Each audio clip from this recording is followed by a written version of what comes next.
Hey everybody, Sarah and I are here today to talk to you about heart rate variability and an app that you can use to measure your heart rate variability. I'm going to give you some information on how to use it, but before we do that, Sarah's going to talk to us about what our heart rate variability actually is. So heart rate variability is essentially the measurement of the timing between your heartbeats.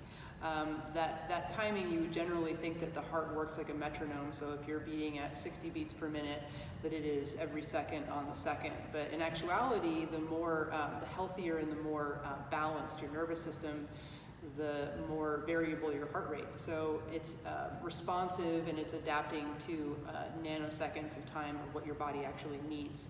When you're more stressed out, either from training, from sickness, anything that can add stress, mental stress, the heart rate then actually does become more like a metronome. It's less adaptable.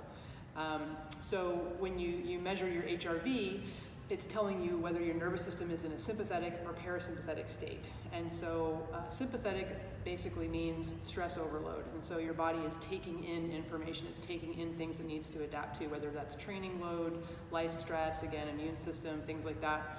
And then the parasympathetic is recovering from that stress. So it's meant to swing back and forth. And when you measure your HRV, it's going to give you a score and a color. And so you'll either be red, yellow, or green. Green means that you're relatively balanced and you can do anything that you had planned to do that day. Yellow means that you're under a little bit of stress, either the stress or the recovery, and then you should follow about a 20% reduction in training volume and intensity.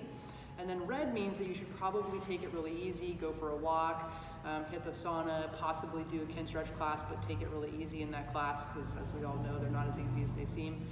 And that's essentially it. And so by using your HRV score, it tells you when the right time to train is. And so if you have a plan to train high intensity and you check your HRV in the morning and it gives you a yellow or a red, it's like, oh, this isn't the best day. Maybe I'll move it to Thursday's high intensity instead, or Saturdays. And that keeps you training smarter rather than harder again. So you're not pushing yourself at the wrong time.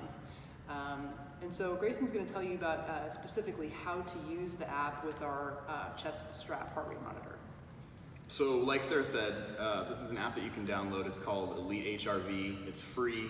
It connects to your heart rate monitor through Bluetooth, and you basically run the app for 2 minutes in the morning.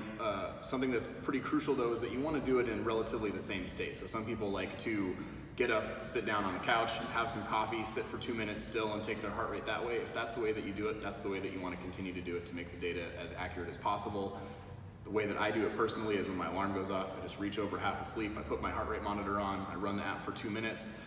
After your second day of doing it, it will start to give you data as far as your state of recovery, and the nice thing about it is that it takes the guesswork out of it. It tells you exactly how hard you should train, basically how much stress your body's able to handle.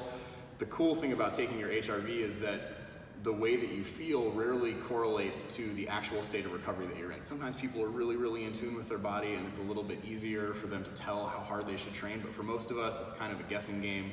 So this really applies a little bit of science to it and it makes it more accurate. And the reason that that's important is that the essence of exercising and getting fitter or getting stronger or building muscle or whatever that is applying a dose of stress to your body that your body's able to handle, and it's only able to handle that when there isn't a lot of other systemic stress there. So this just tells you what days you can handle the stress and what days you can't. So kind of like what Sarah was saying, on a green day, that would be a really good day for like a VO2 max class or trying to go really hard in the strength class or even some high intensity Kinstretch.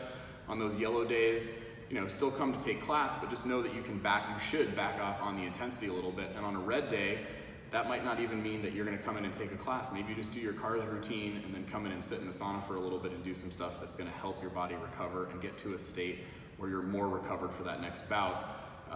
A little other layer of this is, like in the sense of doing some high intensity work, if you were stressed out the day before and you went really hard, that's also going to prevent your body from recovering again. So now that you're doing a second day of something that's too stressful, so it really helps you plan your week out as far as which classes you should be taking. So if you have any questions in regard to that, how to download the app, what classes you should be taking based on your state of recovery, just come ask any of the coaches in the gym and we'll get you squared away.